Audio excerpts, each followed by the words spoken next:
اس وقت ہم اسلم غازی صاحب کو زحمت کلام دیتے ہیں کہ وہ اپنے کلام سے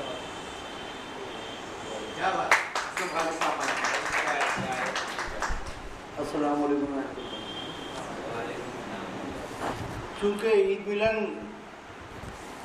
کے سلسلے میں مشاعرہ ہے، یہ نشست ہے، اس لیے عید، رمضان، قرآن، ان موضوعات کے 4 رباعیاں میں پیش کر رہا ہوں.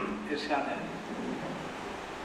عرض کیا کہ تہذیب و تمدن کو یہ دیتا ہے نمو. واہ.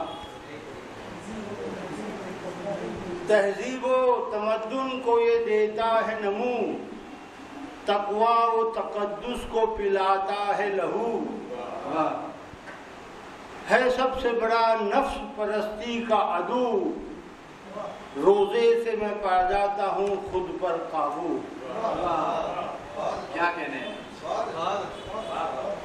تہذیب و تمدن کو یہ دیتا ہے نمو، تقویٰ و تقدس کو پلاتا ہے لہو، ہے سب سے بڑا نفس پرستی کا عدو، روزے سے میں پا جاتا ہوں خود پر قابو. اور کیا کہ ہر کام کو آسان بنا دیتا ہے، ہر کام کو آسان بنا دیتا ہے، انسان کو انسان بنا دیتا ہے. قرآن کے بارے میں یہ کہتے ہیں فضیل بن عیاض رحمۃ اللہ علیہ، ہر کام کو آسان بنا دیتا ہے، انسان کو انسان بنا دیتا ہے. قرآن کے بارے میں یہ کہتے ہیں فضیل، رہزن کو نگہبان بنا دیتا ہے. سبحان اللہ سبحان اللہ. کیا کہتے ہیں. ہر کام کو آسان بنا دیتا ہے، انسان کو انسان بنا دیتا ہے. قرآن کے بارے میں یہ کہتے ہیں فضیل، رہزن کو نگہبان بنا دیتا ہے. سبحان اللہ. عرض کیا کہ قرآن میں ہے توحید خدا کی تعلیم.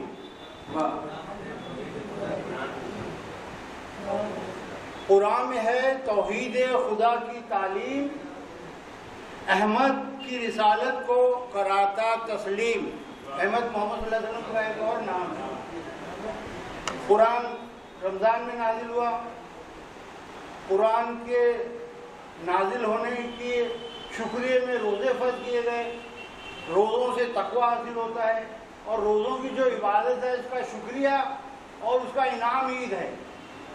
تو عید کے متعلق یہ میں 4 موضوعات، 4 رباعیاں پیش کر رہا ہوں. قرآن کی تعلیم. قرآن میں ہے توحید خدا کی تعلیم، احمد کی رسالت کو کراتا تسلیم، محشر کی جزا اور سزا کی ہے خبر، انسان سے یہ انسان کی کراتا تقریم. یہ 4 بنیادی تعلیمات ہیں. خدا کو مانو، محمد کو رسول مانو، آخرت میں اپنے ہر عمل کا جواب دینا ہے، اس کا اچھا بدلہ یا سزا ملے گی، اور سب انسانوں کی عزت. یہ قرآن کی 4 اہم تعلیمات. اور آخری، جب غرہ شوال کی ہو جاتی ہے دید، غرہ ہلال چاند، جب غرہ شوال کی ہو جاتی ہے دید، رمضان کی خوشیوں پہ خوشی ایک مزید. جب غرہ شوال کی ہو جاتی ہے دید، رمضان کی خوشیوں پہ خوشی ایک مزید، قرآن اترنے کا تشکر روزے، قرآن اترنے کا تشکر روزے، روزوں کی عبادات کا انعام ہے عید. بہت شکریہ.